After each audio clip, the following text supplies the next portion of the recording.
자, 12위 소득 대체율부터 봅시다. 1안, 2안, 3안, 4안 있습니다만 지금 2안으로 이제 바꾸려고 한 거죠. 1안 같은 경우는 이제 40% 유지라고 했었을 때 지금 되는 건데, 이 소득 대체를 40% 준다라는 얘기가 뭐냐면 실제로 연금 받았을 때 우리가 가지고 있는 소득에 대해서 그 40% 정도를 수령하게 한다라고 하는 거죠. 그래서 현재 이제 9% 현행 유지가 됐었을 때 40% 유지가 되는 경우, 그러면 이게 쌓여가지고 40%까지 가능해져야 된다. 그럼 30만 원씩 내게 되고 80, 67만 원씩 빠져야 된다라고 하는 거죠. 그래서 실질 대체라고 이렇게 되는 것 중에 하면 됩니다. 그래서 이 소득 대체율이 뭐냐면 연금가입자 추후받게 되는 연금액, 그 다음에 생애 평균 소득 비례 얼마나 되는지. 그러면 여기 40%라는 거는 실제 평균 소득에 비해서 연금액의 비율이 얼마인가라고 하는 거죠. 물론 나이가 들게 되면은 젊었을 때 우리가 돈을 벌 때보다 쓰는 양은 적어질지 모르겠습니다만, 실제로 이제 이 40%보다 낮아진다, 이외되게 되면 결국에 더 낮아지게 된다는 거 지금 가셔야 되는 것 중에 하나거든요. 기본적으로 사람들의 수명 자체가 늘어나기도 했었고요. 이제 경제활동 인구의 부족이라는 게 또 하나의 현상이라고 볼 수도 있습니다. 그래서 노후소득 보장 강화 정책에 대해서 지금 나와 있고, 여기 이제 기초연금 강화에 대해서, 근데 기초연금 하게 되면은 이제 노년층 중에 가장 소득이 낮은 사람에게 40만 원 들어가고요. 그 다음에 80%까지 계산해서 이제 상위 20% 아래 80%는 20만 원까지 그렇게 주게 되는 겁니다. 그래서 여기서 이제 이것을 지원하게 돼서 하는 시스템이 2안에 들어가게 됩니다. 현재로서는 이제 2안이죠. 기초연금하고 이렇게 되는데 40만 원이 아니라 우리나라 현재 30만 원 주고 있거든요. 예, 그거와 같이 해서 지금 하는 것들이 이렇게 됩니다. 결국은 이 대체율이 지금 이게 20% 정도이기 때문에 40%이 늘리려면 그만큼의 우리가 또 보험비가 상승하게 되겠죠. 그러다 보니까 지금 여기에 대해서 이제 수만 가지 논란들이 만들어지고 있습니다. 그래서 실제 노인 일자리에 대한 얘기입니다. 배당 인원 같은 경우 개정면 노인 일자리가 64만 명 지금 나와 있어요. 중단 인원 53.4만 명. 그래서 노인 일자리 사업비라고 한다면 실제로 들어가는 게 월활동비에서 315만이 들어가야 되기 때문에 여기서 이제 노인들이 일자리를 개발하게 돼서 투여되는 비용 중에 하나가 됩니다. 결국 연령분 취업자 수 증감이 20대는 오히려 떨어진 게 보이죠. 그래서 40대 마이너스 10%입니다만 슬프네요. 저도 이제 40대다 보니까 실제 취업자 수가 떨어지게 된 게 이제 코로나 시대에 더 나타난 현상 중에 하나고, 여기 보시면 60세 이상 일자리가 많이 늘어났습니다. 어떤 단순 업종이나 이제 연세 드신 분들이 하는 업종에 대해서 많이 만들어주고 있죠. 결국 얘기가 아까 소득 대체율이 그렇게 낮기 때문에 이 노인들의 일자리에 대해서 우리가 문제를 개발할 수밖에 없는 상황이다라고 볼 수 있습니다. 자, 근무성적 평정 유형입니다. 평정 대상 따라 근무성적 평가 5급 이하 같은 경우는 이렇게 직무 수행 태도 이렇게 나타나고, 경력 평정 따지기도 하고요, 가점 평정 따지기도 합니다. 자기 평정 있고 감독자 평정. 자, 이 서울대 청소노동자 필기시험 했던 게 이 감독자 평정이죠. 그래서 업무 수행 과정 관찰 감독 위치 상업 공무원이 평가인데 이게 시험으로 이렇게 봐갖고 난리가 났습니다. 그래서 이 근무 평정 제도의 어떤 사례 중에 하나고, 결국 인사를 합리화하고 능력하고 적재적소에 사람을 배치하기 위해서 한다라고 하는 이야기는 맞겠습니다만, 과연 그게 청소 노동 근로자에게 물어볼 만한 문제였었나라고 한다면 이게 참 슬프죠. 근데 그 핑계가 참 묘했는데, 외국에 나갔을 때 청소 노동자에게 길을 물어본다고? 외국 사람들은 그럴 수 있겠다, 그지? 그런 경우가 많으니까 그런 질문을 했는지 모르겠지만, 어떻게 보면 그들의 어떤 답변이 이런 건 굉장히 편협하지 않았나라는 생각이 들고요. 그리고 내부적으로 지금 어떤 인사 그 담당관이 어떤 식으로 그 위치에 올라가는지 그런 것도 좀 면밀히 살펴볼 필요가 있는 것 같았습니다. 근데 이주께 사과한다, 개선 방안 마련한다라고 하는데 이후 조치에 대해서는 지금 제대로 안 나온 것 중에 하나죠. 결국 노동자에 대한 노동 권익을 올리겠다라고 지금 말은 했지만 어떤 식의 변화가 될지 우리가 감시를 하지 않으면은 당연히 또 이거는 원상태로 돌아갈 가능성이 클 것 같습니다. 여기 보시면 청소노동자 괴롭힘 관리 즉시 처벌하라, 서울대 책임져라라고 하면서 시위를 여전히 하고 있는 현상 중에 하나입니다. 실제로 이제 민주노총 측에서 이제 이적과 고인 노동자에 대한 어떤 사과는 있었죠. 근데 여기에 대해서 어떤 대책이 있느냐에 대해서 지금 많이 논의를 하고 있는 중이다라고 말씀드리겠습니다. 언론중재법입니다. 뭐 이진석 당대표도 이 언론중재법 처리 때문에 결국 이것과 관련 100분 토론인데 이 문제 때문에 처리가 안 돼서 이제 100분 토론 녹화를 펑크낸 최초죠. 예, 그래서 100분 토론 뭐 동물양으로 대체해라 이런 소리 했다고 하는데 그거는 굉장히 그쪽이 들으면 기분 나쁠 수 있는 거고, 여기 보시면 주요 내용에 보시게 되면 징벌적 손해배상에서 이제 언론한테 위축에 대해서 이렇게 되게 된다. 바로 뭐냐면 아주 간단합니다. 언론중재법이라는 게 실제로 이제 고의로 허위 조작이나 이런 보도를 했었을 때 이제 손해배상을 하게 되는 것 중에 하나입니다. 고의 중과실 추정 같은 것들 정정 보도 내야 되고요. 이런 것들이 있는데 전문가 의견이 이거 하게 되면 이제 떨어질 수 있다, 안 좋다, 명확성 원칙이다, 편집권 침해간다 그러면서 결국 언론 측의 손을 자꾸 들어주는 경우가 있습니다. 그래서 이 기자에 대한 구상권을 하겠다라고 한다는 것은 기자들이 자기가 하고 싶은 말을 마음대로 못하게 막는다는데 우리나라 기자들만큼 지 하고 싶은 얘기를 마음대로 하는 기자는 굉장히 드물거든요. 진짜 하고 싶은 대로 하거든요. 그러다 보니까 지금 이게 싫은 거죠. 이게 지금 그들이 갖고 있는 권력에 대해서 지금 빠지게 되는데 팬이라는 권력을 가지고 마음대로 휘두를 수 있는 권한을 제한하겠다라고 하는 거니까 문제가 되는 거고, 물론 언론중재법에 문제가 아예 없냐 이거에 대해서 따지고 들어가면 많습니다만 기존에 갖고 있었던 그 가짜뉴스를 없애겠다는 그런 의지에서 반영된 거기 때문에 누구 말 듣느냐를 떠나서요. 지금 우리 사회에 뻗치고 있는 수많은 뉴스들에 아까 초반에서도 그런 뉴스를 얘기했었습니다만 이런 걸 수정한다는 차원에서 필요한 내용이 아닐까라고 생각을 합니다. 그리고 안건조정위원회 지금 있는데 언론중재 개정안 이제 추진 일지가 쭉 나와 있어요. 민주당에서 이렇게 하기로 했고 특위위원장까지 하게 되면서 지금 제정안 논의 8월 10일까지 됐습니다만 당연히 국민의힘 측에서는 굉장히 여기에 대해서 반발하고 있죠. 우리 나와 있는 안건조정위원회입니다. 실제로 이제 3분의 1 이상이 간헐하게 된 안건조정이 여기에 대한 논의가 들어갑니다만 보통 야당에서 이 법안이 통과되기 전에 이제 시간 끌기용으로 많이 하는 것 중에 하나입니다. 근데 조정위원장이나 이게 제1교섭단체가 되기 때문에 결국에는 뭐 여당의 뜻대로 결정되게 됩니다만 시간을 어느 정도 허비할 수 있다는 점에서 의미가 있죠. 그래서 위원은 익명으로 구성됩니다만 실제로 이제 90일 이내 활동하기 때문에 약간의 시간 벌기용으로 보통 활용되는 게 이것 중에 하나고, 이것 때문에 법안 처리가 늦어진다라는 말도 있어서 말도 많이 나오게 되죠. 그래서 지금 언론중재 그쪽에서 이제 김의겸 의원이 들어가게 되면 이거 국민의힘 입장에서는 민주당 의원하고 똑같은 사람인데 이게 들어오게 되면 됐냐라고 해서 이러한 안건조정위원회의 다툼이 좀 있었습니다. 자, 중국 역대 지도자 외교노시 나와 있습니다. 덩샤오핑. 등소평이라고 하죠. 도광양이 재능 감추고 때를 기다린다. 흑모백모론이 더 유명할 겁니다. 까만 고양이든 백고양이든 흰 고양이든 쥐만 잘 잡으면 돼 라고 하게 되면서 이 등소평이 어떻게 보면 개방 개정을 했었고 장점입니다. 이서지게 헤아리에 적극 나선다. 굉장히 적극적인 국가론을 폈었고요.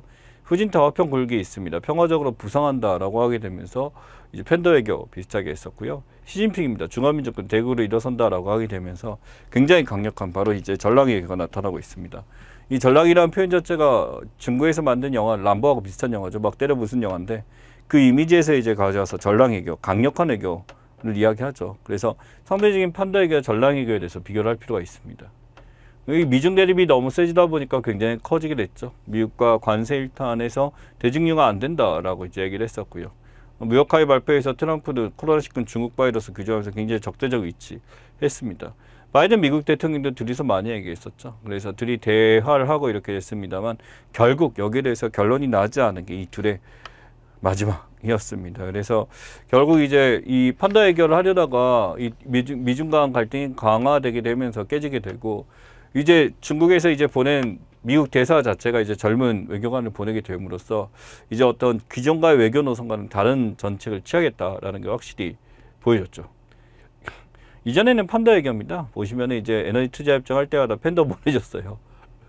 굉장히 이제 친숙하게 같이 하는 거 팬더 보내줘요. 각 나라에 이제 친구에 몇 년 팬더 가면은 굉장히 귀하고 사람들 많이 몰리잖아요. 이제 유화적인 외교의 상징적인 게 팬더 외교 중에 하나입니다. 그렇게 기억하시면 되고요. 자, 영장실질 심사입니다.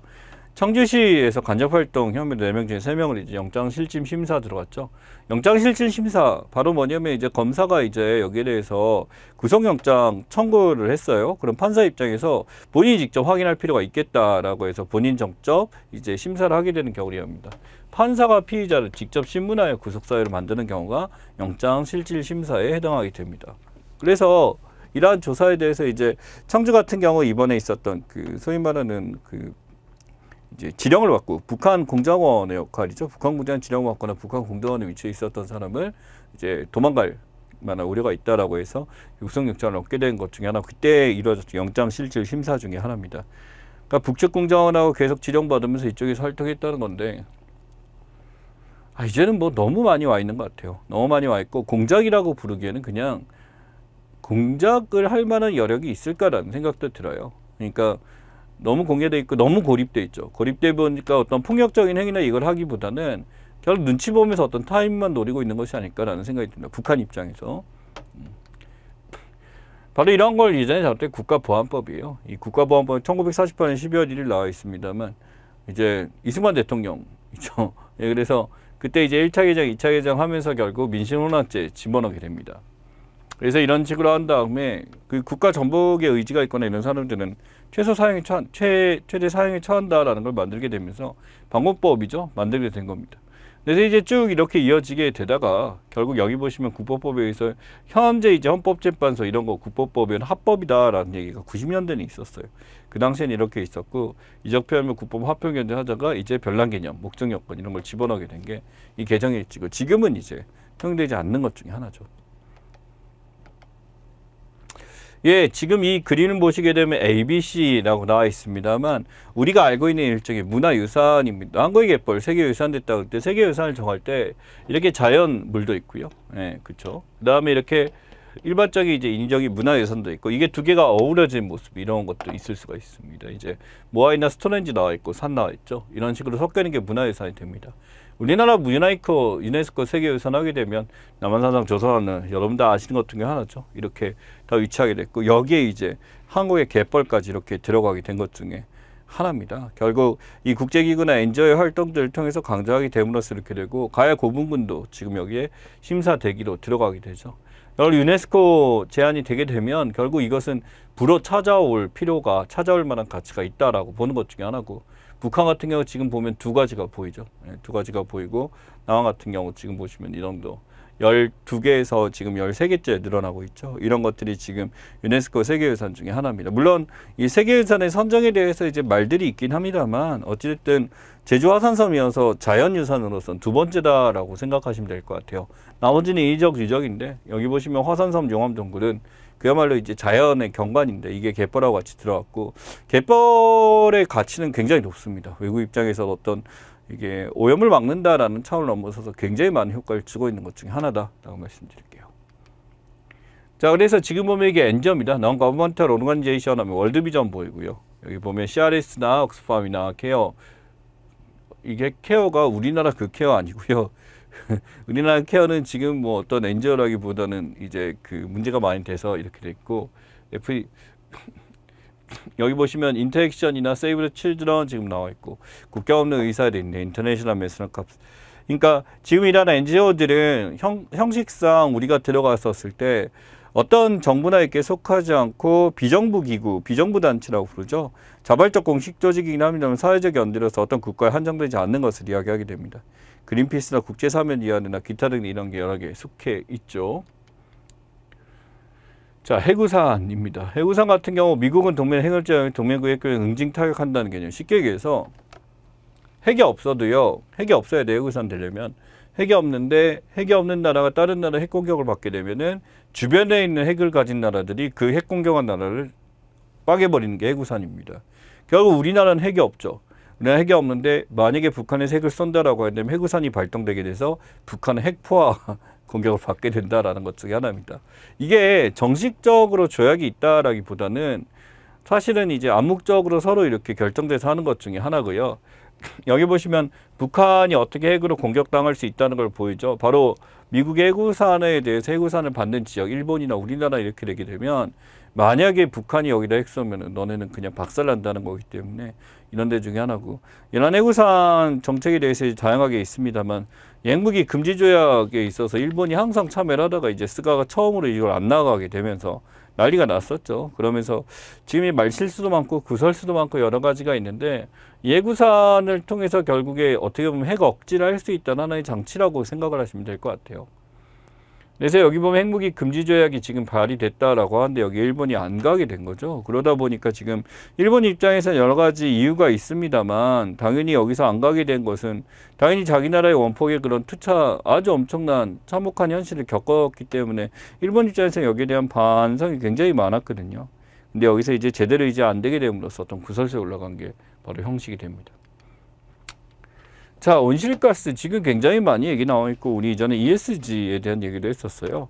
순배출량에 대해서 우리나라가 이제 2030년 되게 되면은 계속 이제 떨어뜨리겠다, 6천만 톤 떨어뜨리겠다 이렇게 되게 되는데, 이 목표 배출량 자체가 이제 어디까지 떨어뜨리냐라고 했을 때 뭐 이제 거의 뭐 감축 같은 경우를 10% 이내로 다 떨어뜨리려고 합니다. 심지어 이제 제로까지 떨어뜨리고 2050년까지 제로까지 떨어뜨리겠다. 이 얘기는 뭐냐면 우리가 이제 전기에너지를 생산할 때 어떤 석탄, 석유라든지 이런 걸 사용하는 양을 없애겠다라는 거죠. 그래서 이제 수소에너지 개발이라든지 다른 에너지 개발을 통해서 화석연료 자체의 사용량을 거의 제로에 가깝게 하는 거, 넷제로라고 부르기도 합니다. 그래서 지구기후에 변화를 줄 수 있는 그런 온실가스 배출 자체에 대해서 이러한 어떤 사용하는 거나 이런 모든 것들을 전환하게 되는 작업들을 하려고 하고 있고, 우리나라 같은 2050년 최대 100%까지 주는 최대 100%죠. 사실 이제 지금 연탄도 마찬가지입니다만 사용한 데가 있고요. 100%는 힘들 것 같아요. 기존에 사용하고 있는 기계 자체를 다 전환한다가 쉽지 않기 때문에 목표는 이거지만은 거의 뭐 여기 보시면 2540이나 1870점까지 떨어뜨리겠다라는 얘기 나와 있습니다. 그래서 최대한 이렇게 떨어뜨리고 화석연료의 발전을 전면 중단하겠다라고 하는 게 상식적으로 하고 있는 것 중에 하나입니다. 그럼 이 전력 공급의 대부분 70% 이상을 재생에너지로 한다라고 하는데, 당연히 그 인프라를 구축하는 게 당연히 비용이 많이 들겠죠. 넷째로는 그래서 기업이나 개인이 배출한 이산화탄소를 다시 흡수시키는 정책. 쉽게 해서 온실가스 배출량 제로에 다다르게 되겠다. 우리가 석유, 석탄을 쓰더라도 그게 나가지 않도록 하는 거죠. 배출량과 흡수량을 동일하게 한다면 결국 이산화탄소 CO2가 배출되지 않는 온실가스에 대한 형성 자체를 제로로 만들 수 있겠다라는 것 중에 하나입니다. 그래서 이때 제출하게 되고 2050년 되게 되면 이런 재생에너지, 결국 이런 재생에너지 개발 사업들 자체가 굉장히 많이 이루어지게 되겠죠. 그래서 탄소 중립이다 이런 데서 많은 논의를 하고 있는 것 중에 하나입니다. 여기 보시면 이제 그 각 부서들이 존재하는데 탄소 중립이라고 해요. 그게 탄소 중립이랑 뭐가 합쳐진 거냐면, 여기는 이제 녹색성장위원회 빼고 지속가능발전위원회는 이게 합쳐져서 이제 만든 것 중에 하나입니다. 사실 이 미세먼지 특별위원회 같은 경우 제대로 이제 시행이 안 됐고, 위원회 이름 자체가 약간은 좀 제약이 있었죠. 얘네 위원회가 활동을 좀 한다라기보다는 아예 이름을 몰랐던 사람들이 많습니다. 그러다 보니까 이쪽에서 지금 이제 지속가능발전위에 이제 회차 모여 해가지고 이제 국무총리 산하나 환경부 장관 대통령 하나 합쳐져서 지금의 탄소 중립위가 만들어지게 됐습니다. 그래서 이런 탄소 중립위가 이제 맡게 될 거는 굉장히 중차대한 일이고, 환경에 대해서 지금 굉장히 고려하는 데 중에 하나니까 지금 없어진 것들 기억하시면 될 것 같아요. 있는 것도 몰랐죠. 사람들. 미세먼지 특별대책위원회인데 코로나 터지면서 거의 활동이 없었다라고 보내왔습니다.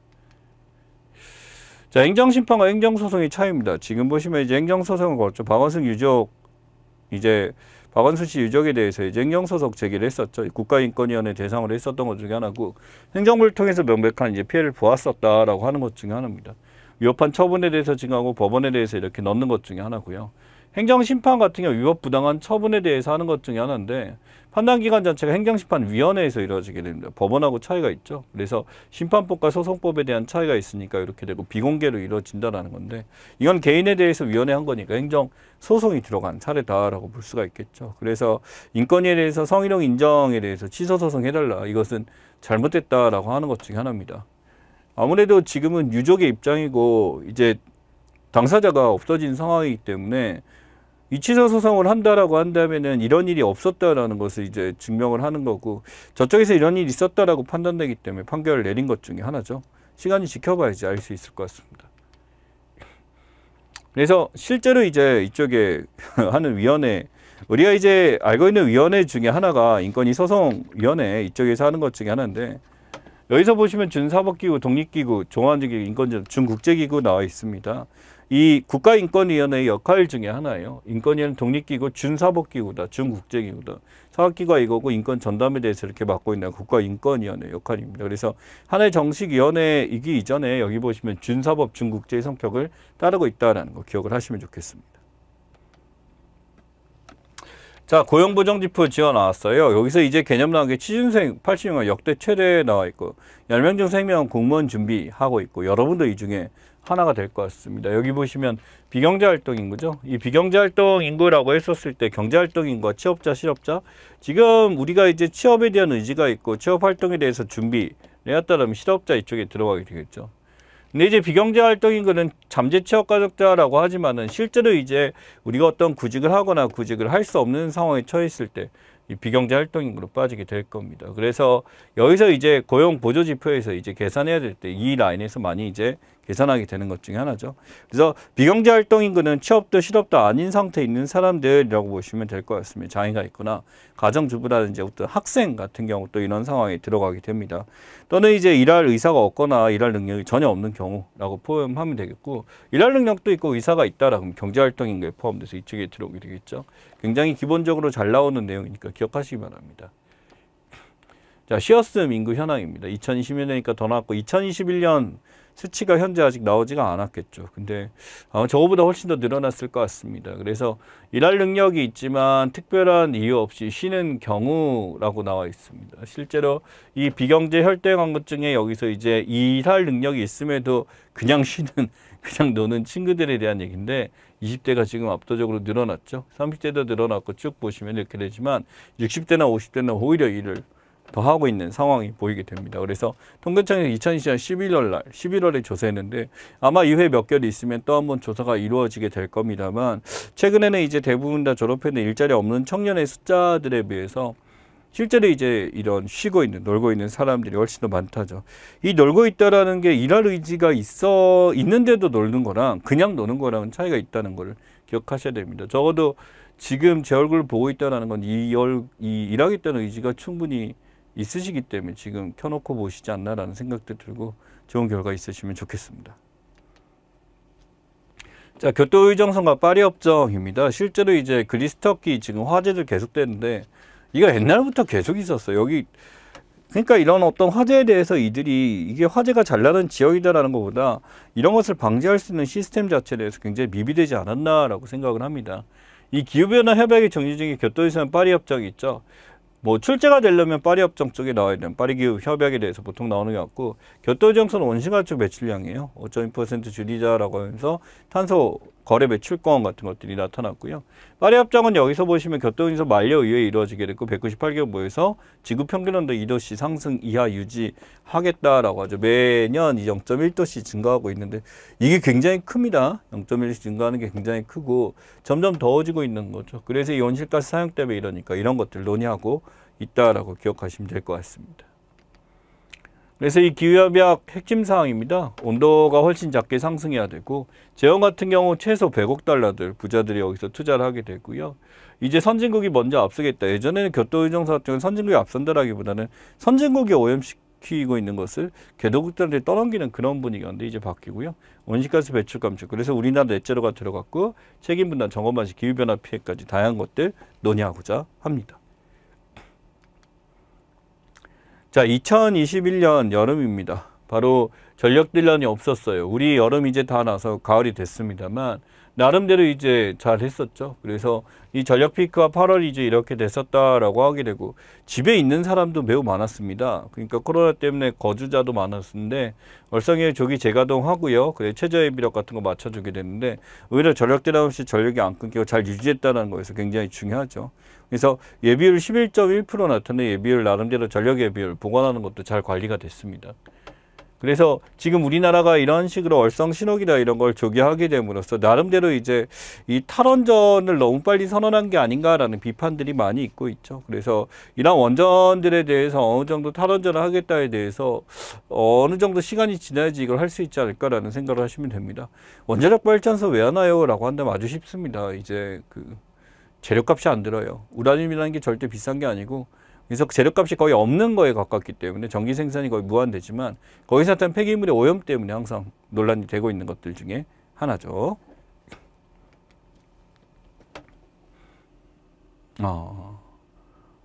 예, 반조립 제품 이건 여기와 관계없고요. 예, 탈원전입니다. 탈원전 급증하는 연평균 전기요금 예산액입니다. 탈원전 될 경우 전기요금 이렇게 상승하죠. 이게 지금 우리나라 걸로 그냥 계산하는 게 아니라요. 실제로 이제 탈원전을 시도했었던 또 이뤄냈던 스웨덴이나 덴마크의 사례로 계산하게 됩니다. 그래서 전기요금 예상이 4.6과 11.72 쉽게 얘기해서 3배가 됩니다.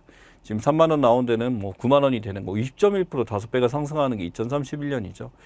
이 서울대학교 원자력 정책센터인데 이 원자력학과 원자력핵공학과 팀이 있는데 이 원자력하고 원전을 빨리 없애는 거에서 가장 부정적인 입장을 보이기 때문에 이렇게 계산했을 수도 있습니다. 어찌됐든 탈원전에 되면은 당연히 이런 전기요금 상승은 눈에 띄듯 클 거다라고 이제 해석하고 있습니다. 자, 공역에 대한 이야기입니다. 실제로 항공기 활동 공간에 필요한 지역이라고 하고요.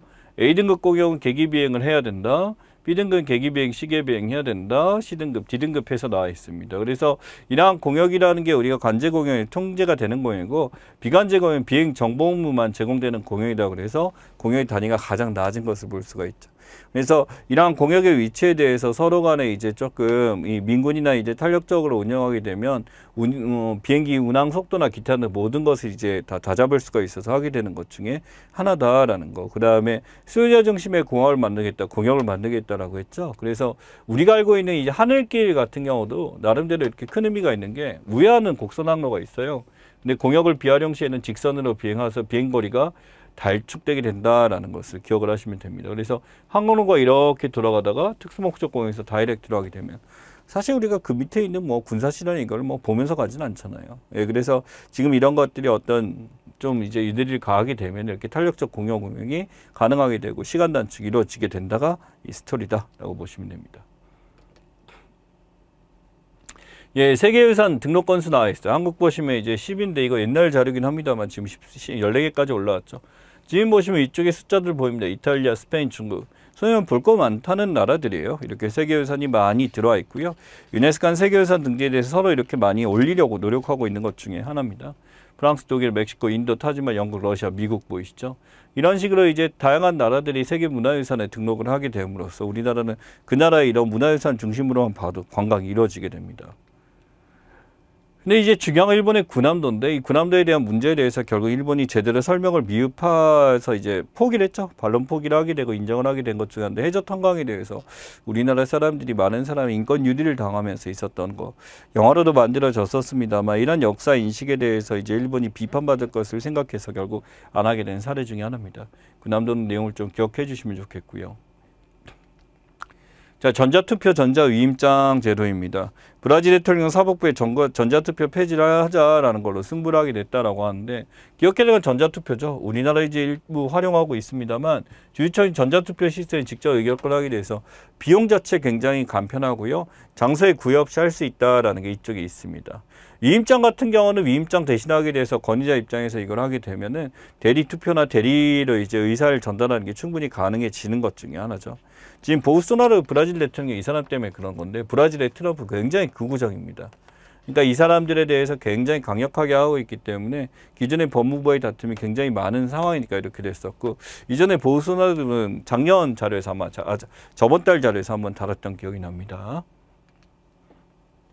방카슈랑스죠. 은행이 이제 보험사와 연계가 돼서 중간에서 은행을 끼고 하는 보험입니다. 당연히 우리 입장에서 은행이라는 게 신뢰도가 높다라는 얘기를 할 수 있겠지만 그만큼 수수료 자체가 조금은 커질 수도 있죠. 유럽 같은 경우는 매우 활성화되어 있습니다만 우리나라 같은 경우 한때 이제 방카슈랑스가 굉장히 유행했다가 지금은 조금 없어졌는데 인터넷 뱅킹이 증가하게 되면서 다시 떠오르는 추세로 있다라고 말씀드리겠습니다. 그래서 실제로 이제 인터넷 뱅킹들이 많이 만들어졌죠. 각 이제 기존의 은행들이 만든 것들을 보시면 이렇게 있습니다. 여러분한테는 뭐 토스나 카카오뱅크 같은 거 익숙하고 하겠지만은 K뱅크나 예, 저도 이제 그걸 많이 쓰는데 이제 각 은행들이 전부 다 이걸 쓰니까 어느 순간 은행이 직접 갈 일이 거의 없는 것 같습니다. 그래서 이제 인터넷 뱅킹에 대한 시대가 도래됐다고 볼 수도 있겠죠.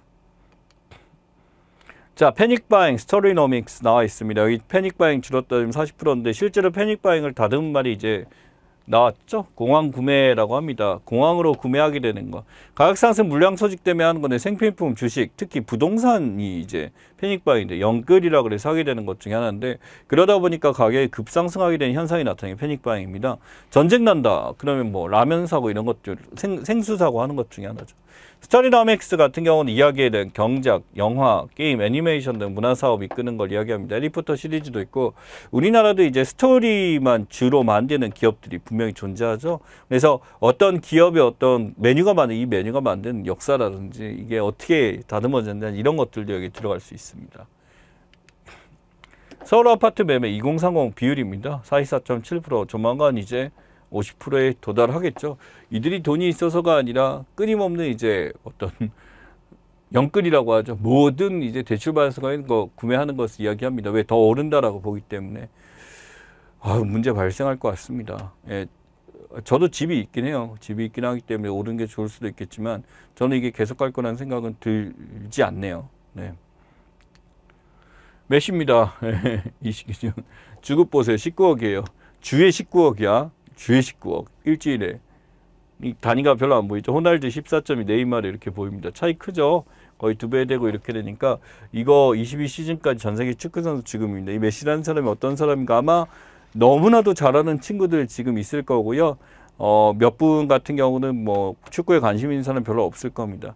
메시에 대해서 지금 사례로 나왔었는데 이 메시가 온 길은 셀러리 캡에 대한 변화가 있죠. 이 셀러리 캡이라는 게 미국 기준으로 보자면 MLB가 1억 9,700만 달러 40명입니다. 40명한테 1억 9,700만 달러인데 이거 넘긴 대가 많다는 거야. 물론 코로나 때문에 다운되긴 했지만 그전 LA 다저스 무슨 양키스는 그냥 넘어갔는데 넘어가서 셀러리 캡을 넘어가서 줄 수 있냐? 줄 수는 있어요. 그만큼의 세금 폭탄을 맞거든요. 근데 그렇게 하는 것 중에 하나입니다. 그만큼 많이 팔리니까 하는 거고 셀러리 캡 1억 186만 달러 15명이에요. 인구가 다르죠. 그 셀러리 캡 여기는 53에 1억 772만 8,200만 달러 이렇게 있습니다. 그래서 이 캡을 넘기게 되면 당연히 스타 선수 한 두세 명 이렇게 모아놓기 시작하면 넘어가기 시작하고 구단주 입장에서는 큰 출혈이 됩니다만 이제 우승을 하게 됐을 때 얻게 되는 수익이 크기 때문에 이렇게 하고 있죠. 그래서 셀러리 캡 연봉총액에 상한세를 두고 그 이상에 대해서 과세를 매기는 그런 제도 기억하시면 좋겠습니다. 당연히 재미를 위해서 하는 거예요. 그러니까 셀렉에 넘어가서 너무 무적의 팀을 만들게 되면은 다른 팀은 그냥 무조건 패배를 하기 때문에 재미가 없는 거죠. 스페인 바르셀로나 캄프누 홈구장은 FC 바르셀로나 이야기입니다. 정규우승 많이 했고 굉장히 명문 구단이죠. 여기서 이제 메시가 나와야 돼서 이제 옮기게 됐기 때문에 하나 이슈가 됐습니다. 액티브 시니어입니다. 기존의 시니어는 다르죠. 적극적 미래지향적 보유층도 있고요. 지금 우리가 보는 시니어들이 이쪽에 가깝습니다. 자신들이 젊다고 생각하고 합리적 소비나 하는 데인데 여기 있는 내용들을 보면은 실제로 이제 30, 40대 젊은 층이 하는 것과 별 차이가 없는 생활을 하고 있다라는 것을 볼 수가 있고 이전에 있던 기존 시니어의 모습입니다만 여기와는 완전히 차이를 보이는 것 중에 하나죠. 그래서 이러한 액티브 시니어들을 대상으로 하는 어떤 기업의 정책도 매우 중요합니다. 온라인 카드 결제 보시면 보시다시피 60대 이상이 가장 큽니다. 최근에는 그래서 이전에 이것보다 오히려 이제 5, 60대에서 더 많은 걸 보이기 때문에 온라인 카드 결제가 지금 이들한테는 마치 생소한 게 아니다라는 것을 하나 보여주는 것 중에 하나죠. 자, 칸 영화제, 벤시너즈, 베리너즈 3대 영화제 매우 잘 나오죠. 칸 영화제는 보다시피 창의적 시도, 작가주의고요. 베니스 영화는 예술성, 전통이고요. 그 다음에 비평가지 예술성 따지고 시대성, 실험성, 진보적 따지고 베를린 영화제입니다. 칸 영화제 같은 경우는 당연히 지금 우리 기생충이 여기서 이제 황금종려상을 받았기 때문에 굉장히 이슈가 됐었던 것 중에 하나죠. 그래서 우리나라 이제 감독이 가서 이제 기생충이 상을 받았기 때문에 이슈가 되기도 했었습니다만 그 전에 우리가 이제 알아줘야 될 것들 많이 있죠. 그래서 여성 감독들이 최근에 이제 많이 올라가고 있고요. 이거 말고 이제 아카데미 같은 경우는 지역 영화제다라고 이제 봉준호 감독이 비판했는데 이제 3대 영화제 하면 이렇게 세 개를 집어넣으니까 위치를 기억해 주면 좋겠습니다. 그래서 칸 영화제 중요 수상작표에 나와 있는 내용입니다. 여기서 이제 히트한 정도는 기억을 하고 가시는 게 좋아요. 황금종려상을 누가 받았냐. 이 밑에 것까지 나오진 않습니다만 위에 있는 거. 그리고 이런 영화들이 예전에는 출제가 다 됐었는데 지금은 아시다시피 이제 영화 개봉을 안 하죠. 이제 이슈가 안 되다 보니까 지금 좀 이제 떨어지게 됐고 칸 영화제 황금종려상만 기억을 해주시면 좋겠습니다. 자, 교사 브이로그 촬영 지켜야 할 사항 갖다 놨어요. 이 브이로그라는 게 교사들이 찍어갖고 하게 되는데, 솔직히 저도 이제, 선생님을 지원하는 학생들이, 사범대 학생들을 갖고 강의도 하고 있습니다. 그래서 이 친구도 하고 있습니다만, 이 브이로그 촬영에 대해서 저는 나쁘게 보지 않습니다. 다만 여기서 이제 보면 직무와 관련된 내용이나 교사세 품위 유지해야 되고, 유업성 없어야 되고, 이렇게 되게 되는데, 초반에 브이로그 보면 선을 넘는다라기보다 재밌는 표현을 쓰거나 이게 좀 불편했습니다만 정보들이 많았죠. 그러니까 제가 가르치는 친구들 입장에서는 자신들이 선생님이 되기 전에 배워야 될 것들, 노하우나 이런 것들이 많이 있었기 때문에 굉장히 도움이 됐었죠.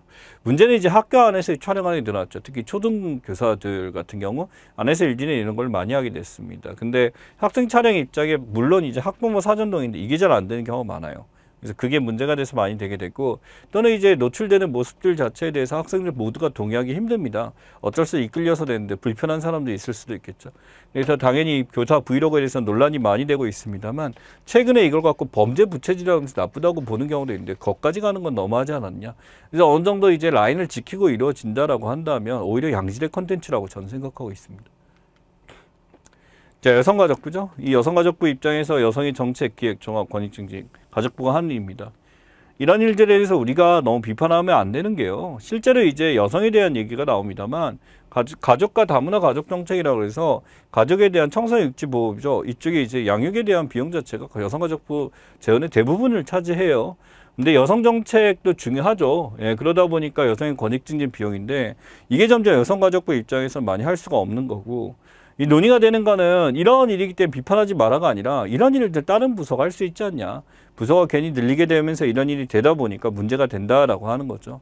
그래서 이 가족부 폐지가 이제 여성들이라고 그랬을 때, 사실은 이제 기득권 여성들이 많이 늘어나게 되면서 이런 기득권 여성을 보호하는 기관으로 전락해버렸다라는 얘기를 많이 하게 되고, 한편에 이건 파퓰리즘이다. 사람들이 하도 이제 여성에 대한 어떤 이미지 자체를 공격하는 하나의 인기를 영합할 수 있는 이런 거다라고 해서 만 논쟁이 되고 있고, 이제 항상 이제 물어보는, 검증하는 자료들 중에 하나다라고 말씀드리고 싶겠습니다. 자, 여기까지 정리했고, 이제 한 달 이슈 퀴즈로 정리하는 거와 기타 이제 단어들, 시사 용어들 정리하도록 하겠습니다.